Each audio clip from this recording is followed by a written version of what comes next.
Olá, sejam bem-vindas e bem-vindos ao canal do Coletivo Filhas da Mãe. Eu sou Ana Castro, uma das criadoras desse grupo que procura dar apoio a mulheres cuidadoras familiares com demência. Eu falo no feminino porque nós somos a maioria, tanto das cuidadoras profissionais quanto das familiares. Hoje eu tenho aqui o prazer de receber para conversar com uma pessoa que me inspira muito, com que eu aprendo bastante, uma incansável batalhadora pelo envelhecimento no Brasil. É a Cristina Hoffmann, psicóloga, especialista e consultora na área de envelhecimento. Eu estou pegando uma colinha aqui. Envelhecimento e saúde da pessoa idosa, mestre em saúde pública e doutoranda em psicologia clínica e cultura pela Universidade de Brasília. Olá, Cristina, tudo bem? Oi, Ana, tudo bom? Prazer estar aqui com você. Muito obrigada pelo convite, por essa oportunidade da gente bater um papo, conversar um pouquinho sobre temas tão importantes, né? Como a demência, envelhecimento. Obrigada. Então, Cristina, todos os eventos que a gente vai nos últimos anos, a gente ouve aquele cenário: 2050 seremos mais idosos do que jovens, o que já é uma realidade em algumas cidades do Sul, onde tem mais avós do que netos, e a gente não está preparado. E com o envelhecimento aumenta também a probabilidade de incidência de demências e todas as fragilidades que envolvem esse desafio, que é um país envelhecer sem ter uma estrutura de apoio, sem ter um suporte, né, de estrutura e econômico para esse desafio. Então, o que a gente tem de políticas federais para dar suporte a esse envelhecimento que tem sido tão acelerado? Uhum. Você trouxe alguns pontos super importantes, né, Ana? Porque, assim como o Brasil, a grande maioria dos países da América Latina passam por esse mesmo processo de um envelhecimento muito rápido, né, em comparação com países, como a gente sempre fala, né, europeus, que tiveram um tempo maior de viver esse processo de envelhecimento. Nós temos uma estimativa de em torno de 14,6%, 0,7% da nossa população, isso mais de 33 milhões de pessoas, né, com 60 anos ou mais, são pessoas idosas. E isso traz muito desafio para diferentes políticas, traz para nós individualmente, traz para as políticas públicas, para a sociedade como um todo, porque a gente, embora o tema seja envelhecimento, nós estamos há pouco tempo, a gente pode dizer, vivendo esse momento de tamanha transformação. E teremos muito pouco, como você bem sinalizou, muito pouco tempo, até uma inversão do que a gente fala da nossa pirâmide, né, demográfica. Porque realmente todas as projeções do IBGE nos dizem que em torno de 2030 a gente vai ter um número maior de pessoas com 60 anos do que crianças e adolescentes até 15 anos. E por que isso é tão desafiador? Porque nós precisamos nos preparar para responder às necessidades desse grupo populacional que mais cresce.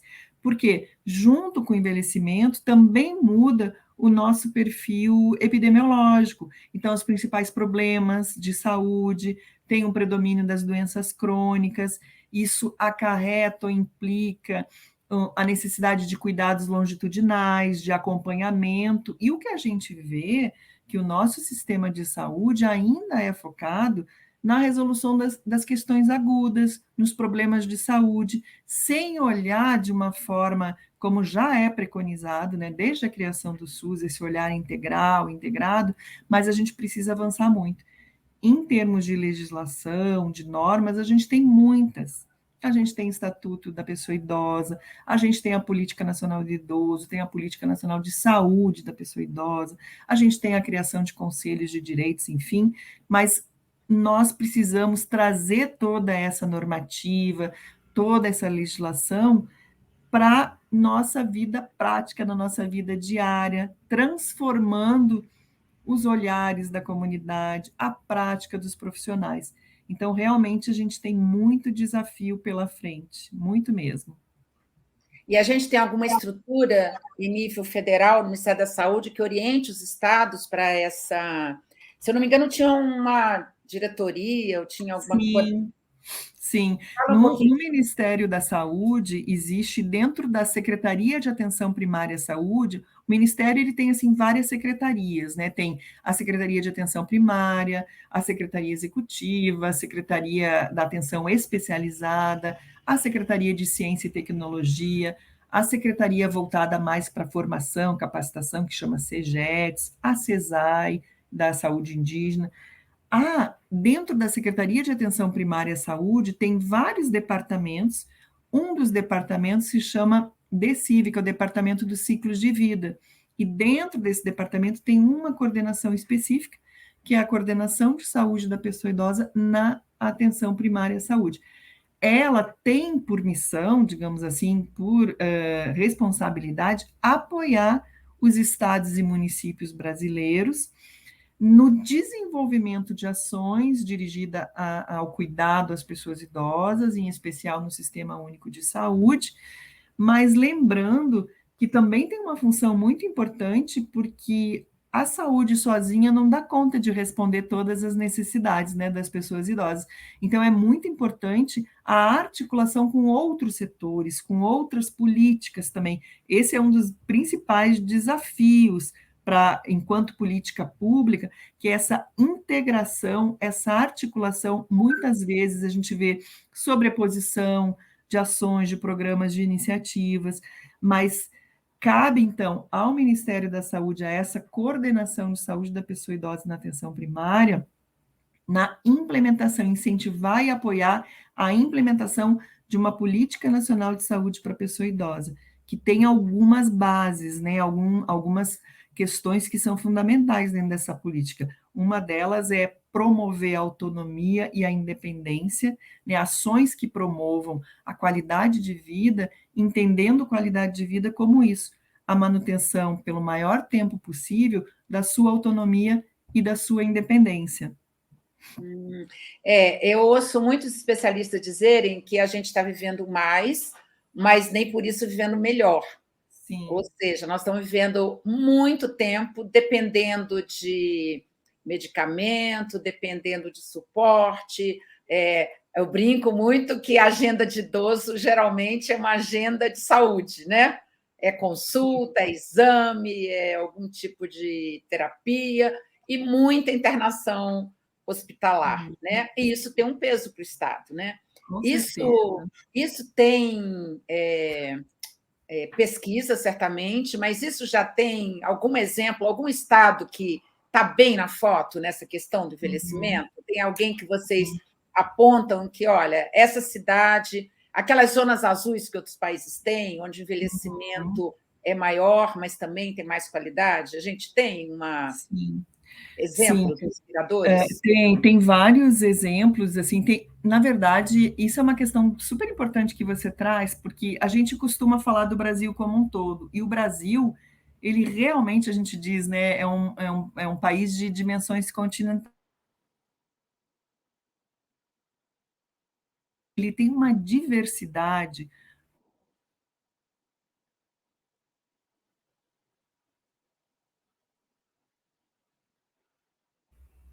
Oi, não sei se cortou para você também, Ana, cortou para mim um Travou um pouquinho? pouquinho para mim também. Isso, mas eu vinha Mas você estava falando. dizendo que tem uma diversidade. Isso, no Brasil tem uma diversidade cultural, racial, de acesso, de constituição de políticas muito grande.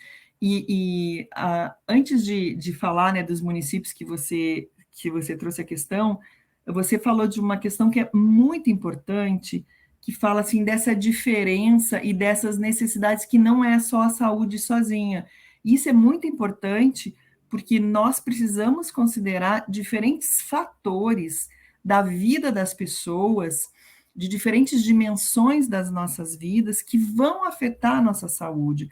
A gente costuma falar que para se falar de qualidade de vida, a gente precisa levar em conta os determinantes sociais de saúde. Por quê?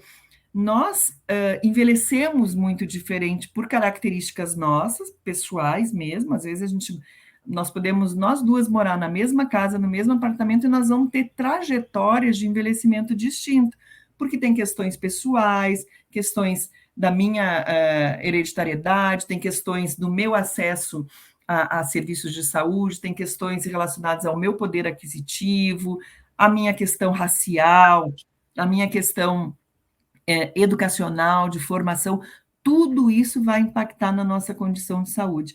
Por isso que é tão importante que se pensem ações e programas que levem em conta a real necessidade das pessoas. E essa real necessidade, ela vai mudar dependendo do lugar onde você mora, dependendo do seu gênero, dependendo do acesso que você tem ao transporte, a uma renda, tudo isso vai impactar. Quando você falou assim, um exemplo, né, de município, existem muitos municípios que avançam e buscam trabalhar essa questão sobre trazer, dar visibilidade para a questão do envelhecimento. Nós temos uma diferença também regional muito grande. Por exemplo, os estados do Sul, do Sudeste e do Nordeste, eles apresentam uma longevidade maior, diferente dos estados do Norte, do Centro-Oeste, por exemplo. Por quê? Porque por conta de todos esses fatores que a gente comentou. Só para exemplificar, por exemplo, um profissional médico, é muito mais frequente a população contar com profissionais médicos nos grandes centros do que nos pequenos centros ou nos centros mais remotos, por exemplo, na Amazônia, por exemplo, no interior. Então, tudo isso vai impactar em relação ao acesso que você tem ao cuidado. Ao mesmo tempo que nós temos, e o envelhecimento e a longevidade tem essa relação com o nosso acesso, por exemplo, a medicamentos, a novos tratamentos, a novos cuidados, nós percebemos também que, exatamente como você falou, nós estamos envelhecendo, mas não necessariamente estamos envelhecendo com qualidade de vida.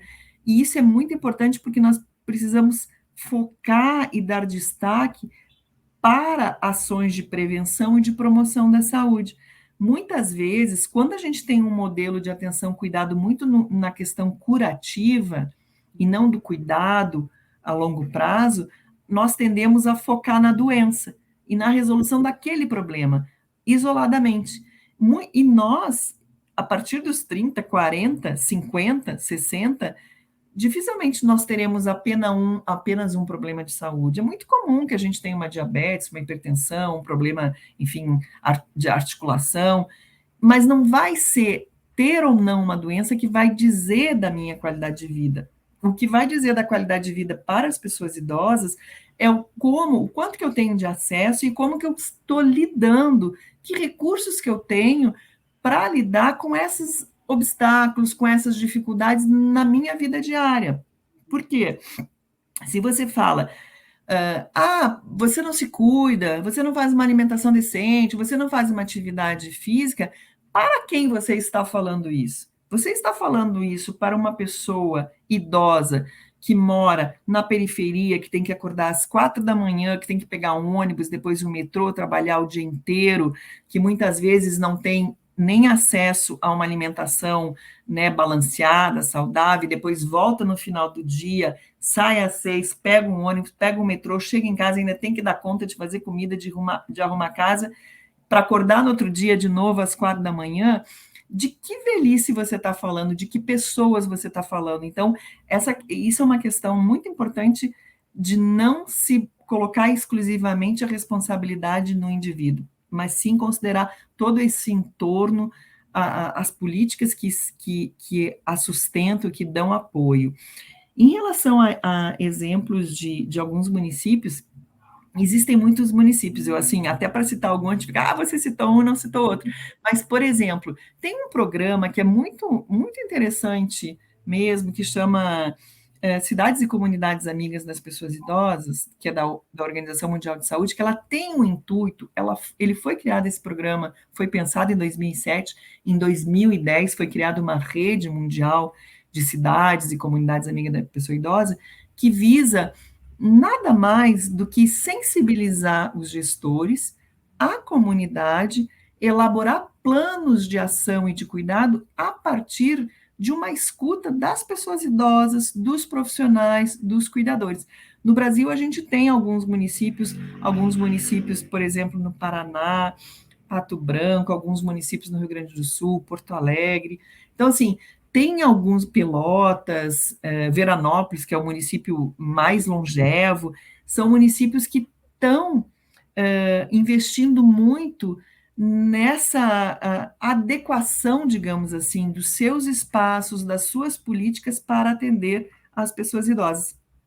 Tem também, eu até recomendo que quem não conhece, não tenha acessado ainda, entre no Google e coloque lá experiências, né, mapeamento de boas práticas, que é uma parceria que o Ministério da Saúde desenvolve com o ICICT da Fiocruz, que todo ano, desde 2013, faz um mapeamento de experiências de boas práticas. Então, lá tem municípios, desde 2013, que tem um resuminho, tem a ação, são ações das mais diversas, muitas delas totalmente possíveis de serem replicadas, muitas sem muito custo, né? Vai desde a organização e orientação para o controle e uso das medicações, ou então a orientação na prevenção de quedas, a articulação das instituições de longa permanência com as equipes da saúde, são muito diversas. Então, a gente pode dizer que existe, o Brasil tem muitos municípios, até porque, Ana, uma das projeções do IBGE é dizer que em torno de 2030 a gente vai ter a virada, né, de mais idosos do que crianças e adolescentes até 15 anos. Mas no Brasil a gente já tem mais de 1.500 dos 5.570 municípios que já tem um percentual maior de idosos. Então, você vê o quanto que é urgente que a gente pense sobre a questão do envelhecimento, nós mesmos, nós profissionais de saúde, nossa sociedade, que a gente olhe para o lado, a gente veja como que as pessoas estão envelhecendo, como que a gente está se organizando, se estruturando, né? Como que a gente estabelece as nossas redes de apoio social, porque com o envelhecimento as configurações das famílias também mudam, né? E essa é uma questão muito importante de ao se viver uma situação de que é necessário um cuidado, né, de alguém que apresenta uma maior dependência ou até mesmo um acamado, de como que essa família, quando existe a família, se organiza, e aquele idoso que mora sozinho, que não tem um companheiro ou uma companheira, né? Como que fica a situação dessas pessoas? E a gente precisa urgente pensar nisso e transformar essas ideias e esses planos em políticas públicas, né? Em políticas públicas que realmente abracem, né, todos esses campos, digamos assim, da nossa vida. Né?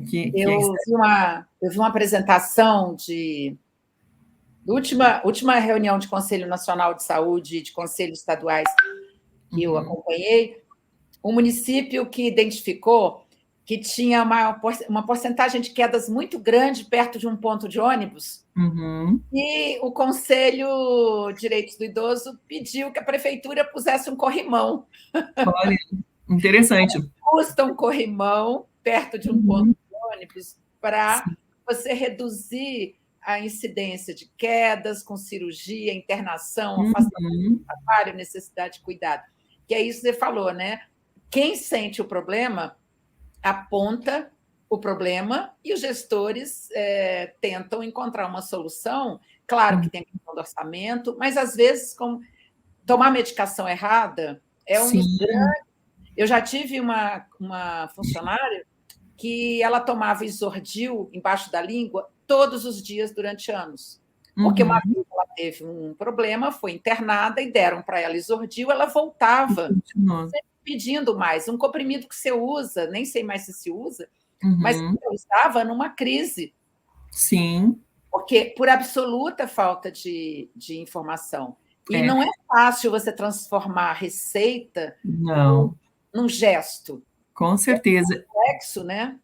E isso que você está falando me trouxe uma outra lembrança importante, porque por que é tão importante o cuidado e não só a atenção às questões agudas ou às doenças? Porque quando você cuida, você acompanha, e você acompanha de forma longitudinal. Ao acompanhar longitudinalmente, você tem condições de perceber sinais que vão dizer que algo pode não estar bem, ou algo pode até estar bem, mas se você não antever, pode não ficar bem.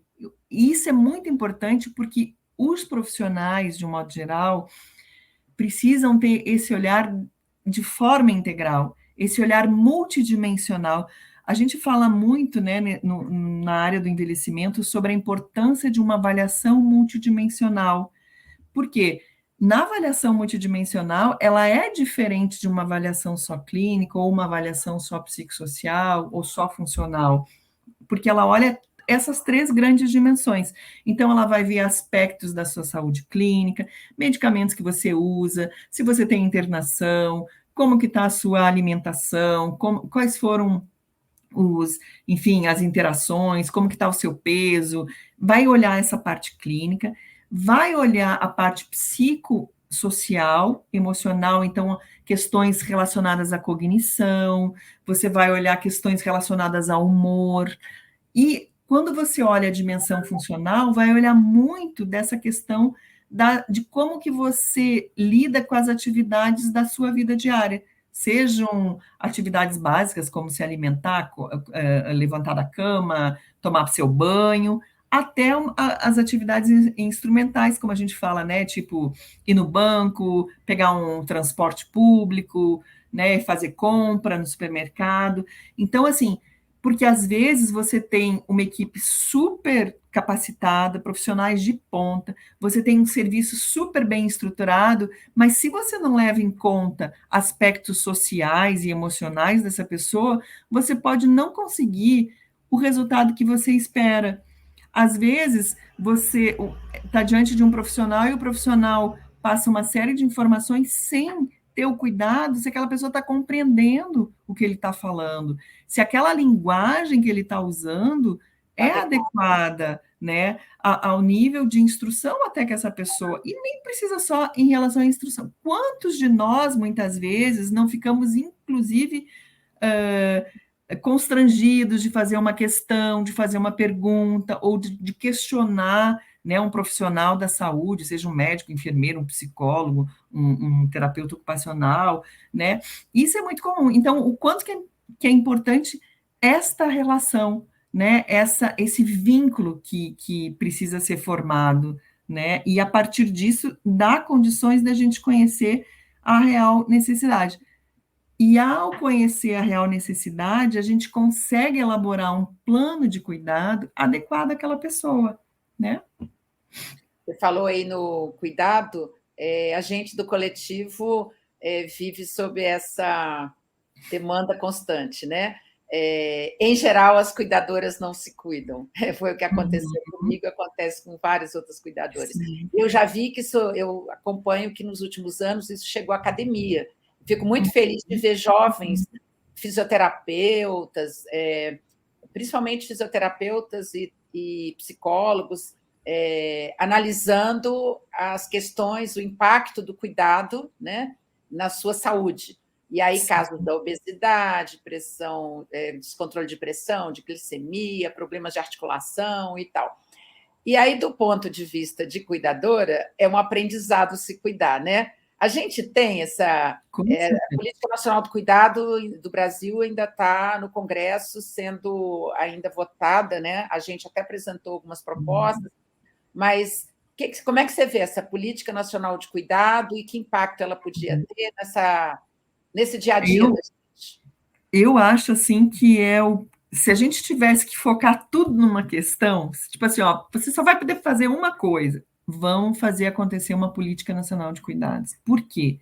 Uma política nacional de cuidados, ela obrigatoriamente ela vai ter que pensar naquela pessoa que necessita o cuidado, independente de ser uma idosa, uma criança, um adolescente, um homem, uma mulher, uma pessoa com deficiência.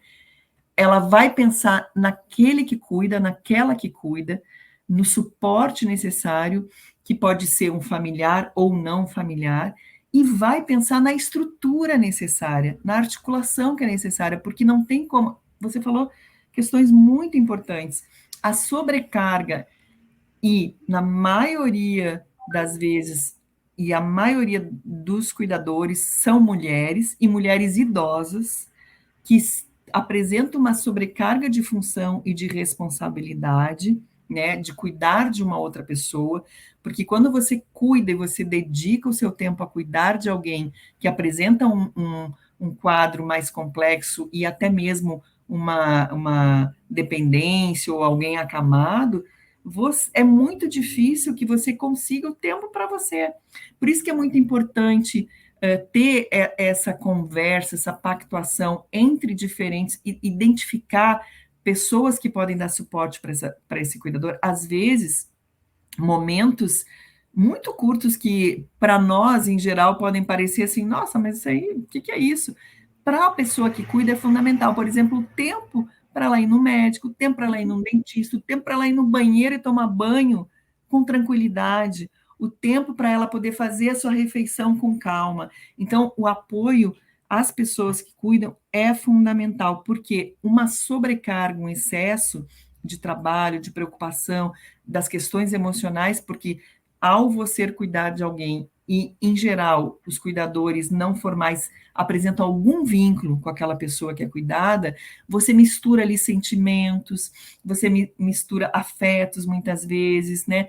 Você não quer abrir mão daquele olhar, muitas vezes o cuidador tem dificuldade de dividir com outra pessoa, muitas vezes não é nem que outras pessoas não queiram, às vezes a gente tem dificuldade de dividir, porque ninguém vai cuidar melhor do que eu, né? Eu que sei o horário direitinho, eu que sei qual é o lado que a pessoa gosta de virar, mas é importante também que o cuidador esteja atento a essas questões, porque essa sobrecarga, muitas vezes, pode levar, inclusive, a questões e problemas emocionais. Às vezes, inclusive, a violência, e não uma violência pensada, né, planejada. Muitas vezes a sobrecarga te faz perder a paciência, né? Muitas vezes faz você obrigar a pessoa cuidada a fazer o que você quer, porque vai facilitar. Ah, mas eu não quero comer agora. Não, mas você vai comer, porque daqui a pouco eu tenho que limpar, daqui a pouco eu tenho que trocar a roupa de cama. E isso vai também tirando da pessoa que está sendo cuidada a sua autonomia, porque você pode ser um acamado, você pode não ter condições de ter uma independência de sair de um lugar para outro, mas você não necessariamente perde a sua autonomia, a sua capacidade de decidir, mas isso tudo vai ficando muito misturado, então é muito importante o apoio. Tem um projeto que é muito, muito legal, que chama iSupport, ele escreve iSupport, que é uma plataforma também da Organização Mundial de Saúde, que o Brasil fez a tradução para o português, numa parceria do Ministério da Saúde com a Universidade Federal de São Carlos. Inclusive, eles estão numa fase de testar os efeitos que essa plataforma tem, né, nas pessoas, e é muito, muito importante, porque as pessoas podem digitar, né, iSupport, ISUPPORT, de tatu, .saude.gov.br/, e lá elas vão poder ter acesso e participar dessa plataforma que visa dar orientações na tomada de decisão, dicas de como aliviar o seu estresse, de como trabalhar questões mais delicadas da relação com a pessoa que se cuida, muito interessante. Além disso, também tem a elaboração de um guia de cuidados que foi feito numa parceria com a UNB, Universidade de Brasília, com a UFSCar e também com o Ministério da Saúde, que é o guia de cuidados para pessoa idosa. Ele já está pronto, eu acredito que vai ser publicizado no início agora do ano, né? É só essas questões de normatização, assim, e tudo, mas o iSupport, se as pessoas colocarem lá no site, já podem acessar e podem, inclusive, fazer parte desse estudo, que é super importante, né? Um outro estudo também que é muito, muito interessante, que está sendo, né, você perguntou, assim, de estudos e tal, é um relatório nacional sobre demências, que está sendo coordenado pela professora Cleusa Ferri, da Unifesp, em parceria, se eu não me engano, com a FEBRASC, a Federação, né, Brasileira de Alzheimer, e ele tem esse intuito de mostrar e identificar no Brasil qual é a prevalência, quais são os principais fatores, né, de risco. Então, já teve um artigo recentemente publicado também que fala dos 12 fatores de risco, que vão desde a questão da poluição, a questão da educação, a questão do acesso. Então, são muitas questões que às vezes a gente nem, poxa, mas como assim isso aí influencia, né? Então, é muito importante. É muito importante que a gente tenha esses espaços, né, Ana, de conversa, de trocar informação. Cada um de vocês, assim, eu acho que tem um papel assim, importantíssimo de levar informação, atualização, de chamar atenção para a necessidade de troca, né, de divulgação, né? Recentemente vocês também participaram de um estudo bem importante, né, também sobre cuidadores, não foi? Foi uma pesquisa que a gente fez com a Codeplan, agora Instituto IP, aqui do Distrito Federal, tentando identificar quem são as pessoas com demência, quem são os cuidadores, onde eles estão.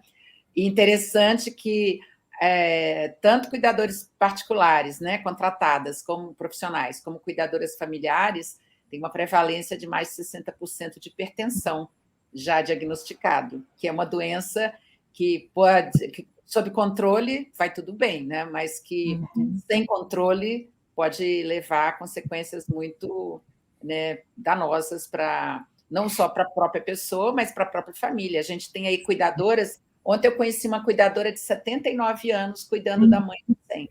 Você vê, né?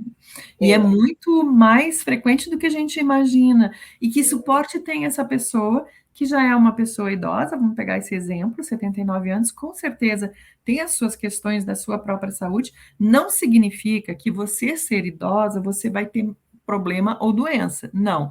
A gente sabe que tem pessoas, às vezes, com 50, até 40, enfim, 60, que tem mais problemas do que uma pessoa de 80, de 70 e poucos. Porque isso é uma questão muito importante e um ponto fundamental que traz como um dos pontos centrais que é necessário que se fale, que se trabalhe, que é o estigma e o preconceito, né? O idadismo. Essa é uma questão fundamental, porque no imaginário geral das pessoas em geral, da sociedade em geral, a gente quase que automaticamente associa, é idoso, é doente ou é dependente. Isso não é verdade. A grande maioria das pessoas idosas são independentes para as atividades da sua vida diária.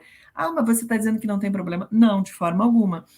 Tem problemas de saúde, mas se acompanhado, tratado adequadamente, você segue a sua vida e vai no seu É um processo. ciclo, né? É só mais um ciclo. É um ciclo. Isso é muito importante. Essa palavrinha mágica. O envelhecimento faz parte do curso da nossa vida. É uma etapa da vida. É uma etapa, assim como a infância, assim como a adolescência, assim como a idade adulta, que a gente tem perdas reais, né? A gente não tem essa fantasia de que não é a melhor idade. Não é a melhor idade, não é. Mas nem precisa ser a pior fase. Por quê? Como que a gente constrói envelhecer é uma construção, né? É um processo e a gente precisa pensar desde muito cedo também, porque a gente tende, quando a gente é jovem, achar tudo que está longe, que não é assim imediato, a gente releva, diz, depois eu penso isso, depois eu vou pensar sobre isso.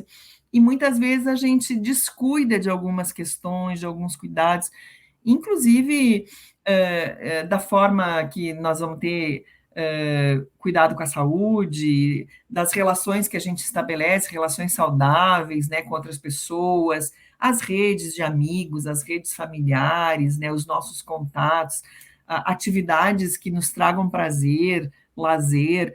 Mas como que faz se a gente não tem recurso? Bom, mas às vezes você caminhar num parque, olhar, conversar, ter um animal, cuidar de um animal, né, alguma questão, alguma coisa você vai descobrir que pode lhe trazer prazer, mais prazer, né, alegria, enfim, satisfação. Isso é muito importante, né? É muito importante que a gente cuide da nossa saúde física, mas também da nossa saúde mental e emocional, né? Porque você sabe, Ana, que das maiores taxas de suicídio ocorre entre as pessoas idosas.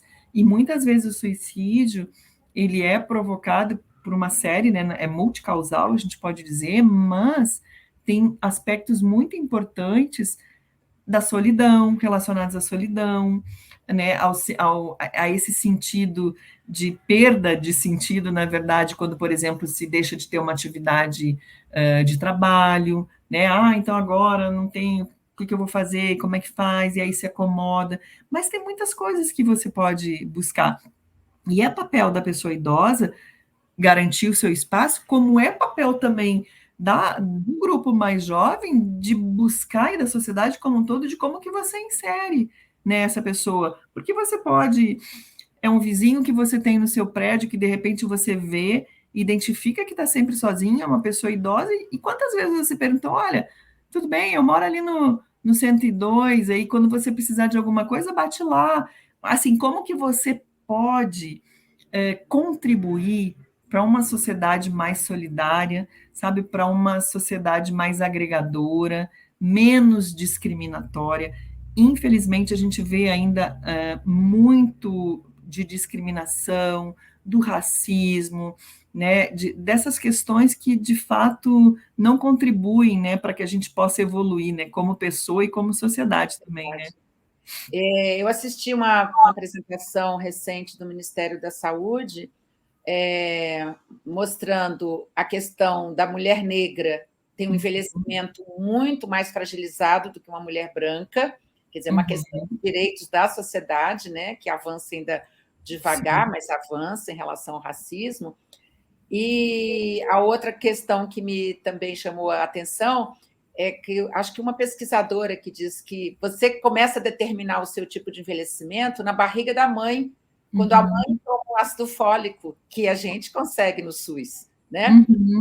Uma sociedade que cuida desde a gestação, se ela não tiver tantos preconceitos como a nossa, que o Brasil é campeão em cirurgia plástica, o Brasil trata o envelhecimento como eufemismo. Eu digo que eu sou velha, esse negócio de idoso, melhor idade, não, nós somos velhos, e é uma conquista envelhecer, né? Agora, envelhecer com a palavra-chave que você disse, com autonomia, com independência, né? E aí, do ponto de vista das cuidadoras, é desafiador você envelhecer e ser cuidador, né? Sim. E eu queria que você falasse um pouquinho sobre essa pesquisa do Alzheimer, que, à medida que a gente envelhece, aumenta a incidência de demências. É multifatorial, a gente ainda não sabe exatamente as causas, né? Mas o envelhecimento é um dos agravantes. Como é que a gente está? A gente tem uma estimativa que tem 2 milhões de pessoas com demência, mas sabe-se que isso é subnotificado. E tem uma pesquisa recente do Ministério da Saúde, se eu não me engano, sobre demência. Fala um pouquinho sobre isso. Na verdade, isso que você está falando é bem importante, porque a demência, né, essa síndrome neuropsiquiátrica, enfim, que ela resulta, então, nesse declínio cognitivo e físico, e é gradual, né? Então, ela vai, nessa gradualidade, digamos assim, ela também vai trazendo limitações no desenvolvimento dessas atividades diárias, né, da pessoa, e comprometendo a sua independência.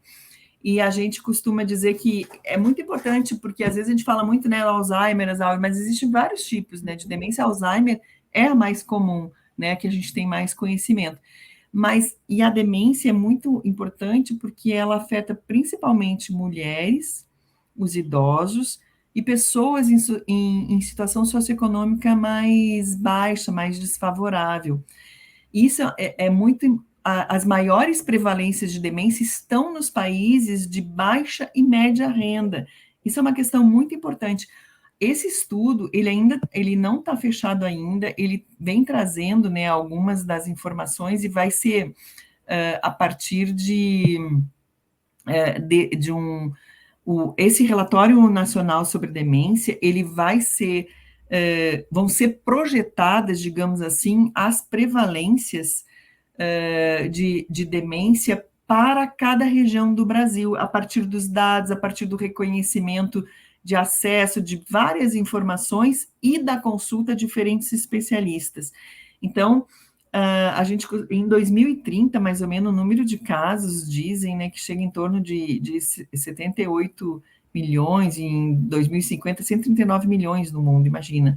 E esses dados eles trazem muito, reforçam muito a importância de que os países se organizem, né, que elaborem planos, ações, estudos, porque, primeiro, para a gente considerar a demência como uma prioridade de saúde pública, isso é uma questão muito importante. Segundo, para que a gente identifique e trabalhe essa questão de diminuir o estigma e o preconceito em relação às pessoas, né, que vivem com demência, que vivem com Alzheimer. Outra questão muito importante é a redução do risco de demência. Por exemplo, a gente sabe que a demência vascular, ela tem um percentual muito importante de poder ter reduzido a sua prevalência, né, a partir de ações preventivas, de controle da hipertensão, dos problemas cardíacos. Então, isso é uma questão muito importante. Uma outra coisa muito importante que os estudos têm nos mostrado é que o diagnóstico da demência, o próprio tratamento, o cuidado, ele tem ainda se dado de forma muito tardia.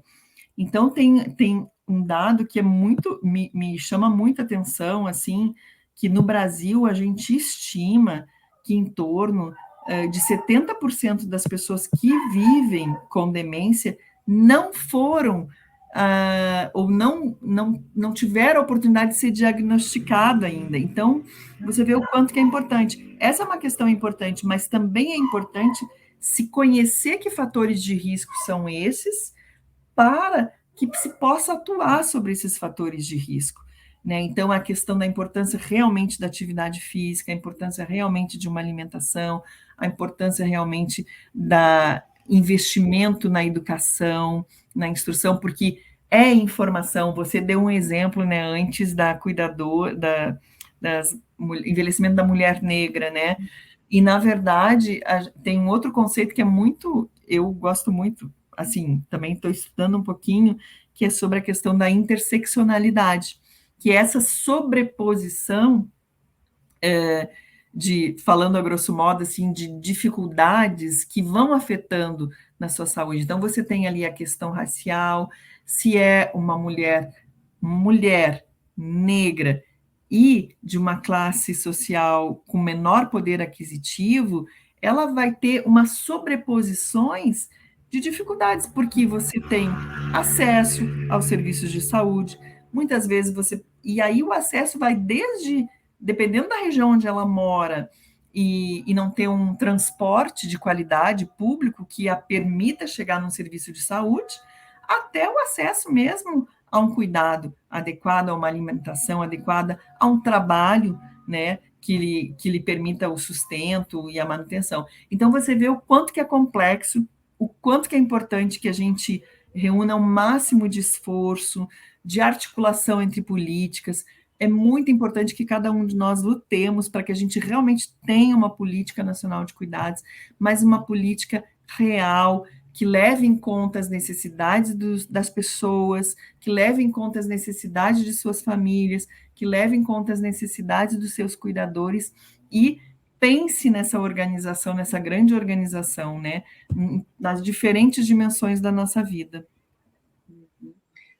A gente sempre diz que demência não tem cura, mas tem tratamento, né? Agora, articular esse tratamento é bem desafiador. Cuidado, né? É muito desafiador, mas é possível e cada um pode fazer um pouquinho, né, Ana? Eu acho que é isso, assim, é a gente divulgando informação, é estimulando, trabalhando a questão do voluntariado, cobrando junto aos conselhos, Conselho Nacional de Saúde, Conselho Estadual de Saúde, Conselho Municipal de Saúde, conselhos de direitos, né? Os conselhos de direitos das pessoas idosas, eles têm uma composição paritária, então eles têm que ter representação da sociedade civil e tem que ter representação dos governos, de órgãos do governo, e é muito importante que a gente leve isso, né? Leve essas reivindicações, tudo quanto for espaço a gente ocupe, né? Que a gente exija os direitos que estão lá descritos, tem tanto na Constituição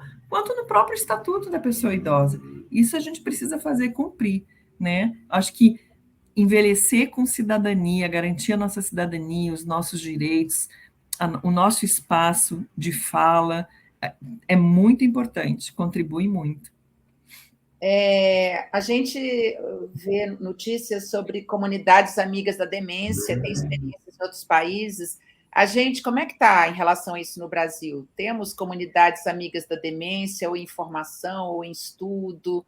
Ana, assim, quase não se vê sobre. A gente até, eu comentei antes, né, as cidades amigas da pessoa idosa, que é num olhar mais amplo de tornar essas comunidades, essas cidades amigáveis, porque uma cidade que é amiga, que é boa, digamos assim, para uma pessoa idosa, ela vai ser para todas as pessoas de todas as faixas etárias.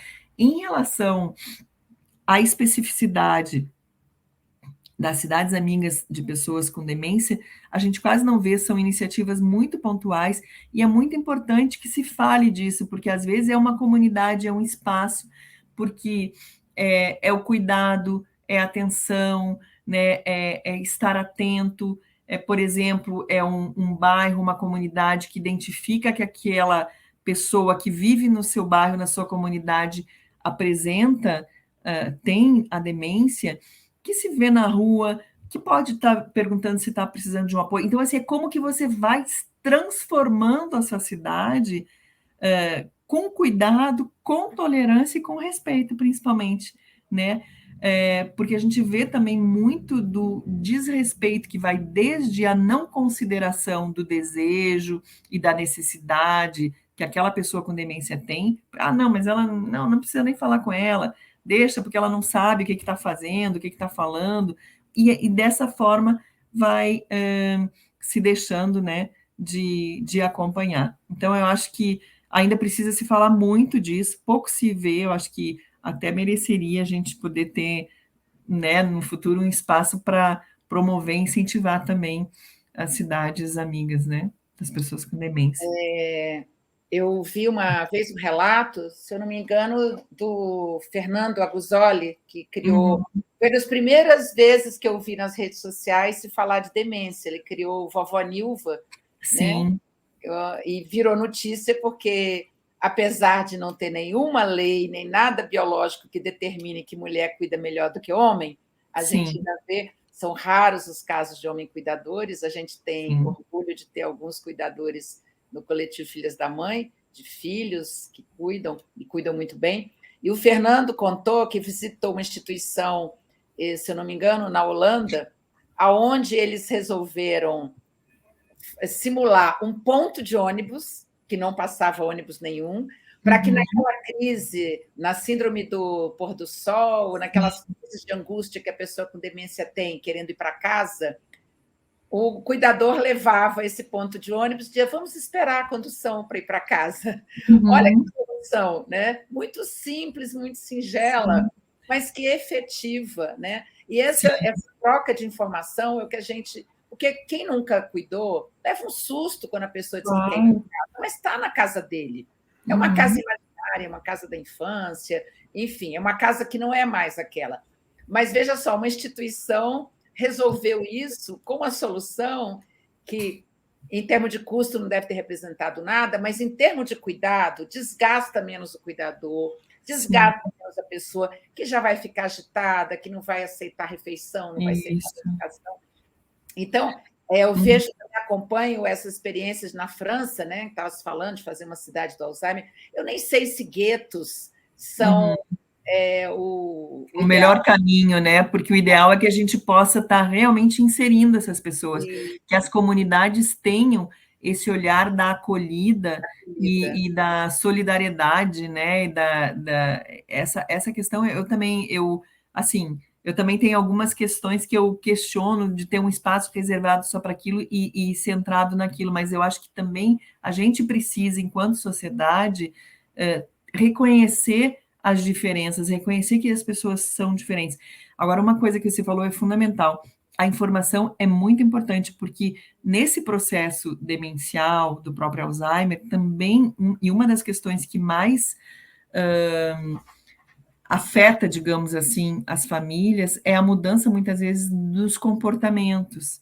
Então, muitas vezes que vão desde uma agressividade, que pode vir, até questões, por exemplo, mais de cunho sexual, muitas vezes um despertar uma hipersexualização, e às vezes surpreende, e aí eu digo, não, mas eu sou filha, como assim quer passar a mão em mim? Mas para aquela pessoa compreender isso, ajuda a pessoa também a aprender formas de lidar, né? Não quer dizer, não, então agora vamos deixar. Não, mas você compreendendo isso, você vai ter condições de buscar a ajuda necessária para você saber lidar com essas questões, né? Ou muitas vezes a desorientação, né? O cuidado que precisa porque sai, muitas vezes pode não lembrar, não lembra o caminho de volta para casa, né? E também, além da maior vulnerabilidade, né? Até mesmo de golpes, enfim, de uma série de questões. Então, o quanto que é importante que pode não fazer parte da realidade nossa, né? Alguém que vai nos assistir vai dizer assim, mas você está tão distante da minha realidade, mas com certeza você, em algum momento da sua vida, você vai conviver com alguém, você vai conhecer alguém que viva essa dificuldade ou esse problema, ou pode vir também a ter, né, um familiar, um conhecido, um amigo, um vizinho, e você sabendo, né, do que seja a demência, do que seja o Alzheimer, você pode ajudar essa pessoa, né, no momento que seja necessário. Às vezes você está numa situação, por exemplo, num ponto de ônibus e você poder identificar e poder acolher, né? Então eu acho que é um bom exemplo esse de acolhida, né? Que é o principal, assim, um dos principais pontos no cuidado das pessoas com Alzheimer é essa questão da acolhida, né? Do abraçar no sentido mesmo, né, de poder ter essa compreensão, de poder acolher e poder cuidar, né, eu acho que é uma questão bem importante. Ontem eu participei de uma roda de conversa na Universidade de Brasília com jovens estudantes de várias áreas, não só da saúde, para falar sobre envelhecimento, demência e políticas públicas. E eu perguntei, alguém aí tem alguma relação com Alzheimer? E era uma sala muito cheia, mas 17 ou 18 alunos levantaram a mão. E eu perguntei, alguém aqui é cuidador? Eram todos muito jovens, primeiro ano, terceiro semestre, 5 meninas eram cuidadoras. Sim. Então, quando eu tive contato com o primeiro caso de Alzheimer, que era a mãe de uma chefe minha, era muito raro a gente ouvir falar em Alzheimer. Hoje em dia, foi assim que surgiu o coletivo, no momento que descobrimos que todas nós, que éramos amigas, tínhamos cuidado de alguém. Está ficando muito comum você conhecer alguém que cuida de alguém, ou que cuidou, no meu caso e da Cosette, né? Mas os profissionais ainda, eu acho que desconhecem muito a demência. Me fala um pouco a gente precisa muito investir nessa formação e na capacitação, na identificação, né? E muitas vezes, até para identificar de como que se apresenta o problema do Alzheimer ou da demência, porque muitas vezes associa, tá com esquecimento, mas isso é normal lá da idade, não, isso é do envelhecimento, ou muda um pouquinho o comportamento. Então, o quanto que é importante, realmente, tem também um guia que vai ser publicado também, acho que no início do próximo semestre, dentro de um conjunto de guias sobre as síndromes geriátricas, um específico sobre a questão da cognição e do humor, e aí com a ideia da importância de diferenciar, até mesmo, assim, tem outras doenças e agravos, ou, por exemplo, o Parkinson, que também pode ter um tipo, né, ou trazer uma questão demencial, ou muitas vezes a confusão, que em situações de confusão mental mesmo, às vezes até por uma infecção, e que a gente sabe que nas pessoas idosas uma infecção aguda, por exemplo, urinária, ela pode trazer uma confusão mental, e muitas vezes pelo desconhecimento, não, está no processo demencial, né, um processo de perda de memória, enfim. Então, é fundamental. Além disso, eu sugiro também que as pessoas possam buscar no próprio site do UnaSUS, Universidade Aberta do SUS, que tem cursos gratuitos, mas assim, cursos de A a Z. E muito, muito interessantes, na grande maioria são cursos de curta duração, todos gratuitos e sobre temas diversos. Tem alguns específicos sobre a questão do envelhecimento também, que vale muito a pena que as pessoas Eu sei que a gente já está chegando no nosso finalzinho, né? Mas são muitas questões importantes que para a gente poder divulgar, né? E a gente também fazer o nosso papel de poder levar informação. É muito importante o investimento em pesquisas e estudos, né? Para que a gente tenha, a partir de dados científicos, tomar as decisões mais acertadas também. Então, tudo isso é muito importante. E, na sua visão, quais são os desafios para o envelhecimento agora em 2023, os imediatos? Você falou Política Nacional de Cuidado, estaria em primeiro lugar na sua lista. A Política Nacional de Cuidados realmente é uma questão muito, muito importante. Uma outra questão que eu acho que é muito importante é a divulgação, ampliar o acesso à informação a partir de dados científicos, né? Isso é muito importante. Uma outra questão que é muito importante é a redução, o quanto que a gente pode, que cada um possa pensar assim, o quanto que eu, enquanto pessoa, posso contribuir para evitar, diminuir o preconceito e a discriminação. O efeito do preconceito e da discriminação na vida das pessoas é muito devastador. Assim, então essa é uma questão muito importante, né, que a gente leve em conta, e a elaboração, né, de ações e de planos que possam integrar diferentes políticas. Eu acho que a integração, sabe, até que a gente, sendo profissional ou não, que a gente possa olhar para o lado e ver o que eu posso aprender, o que eu posso passar, o que a gente pode construir junto. Acho que essas questões são importantes. Um Plano Nacional de Cuidados, a ampla divulgação e disseminação de informação, o incentivo a estudos e pesquisas, e o acesso a serviços e programas de apoio às famílias, aos cuidadores e às pessoas, né, com demência, de um modo geral. Ontem eu ouvi uma frase desse professor, Zanetti, que os avanços nas políticas públicas, em geral, são impulsionados pela sociedade civil, organizações. E aí eu até citei o exemplo da síndrome de Down, que há 50, 60 anos, as pessoas com Down viviam pouco e estavam trancadas em casa.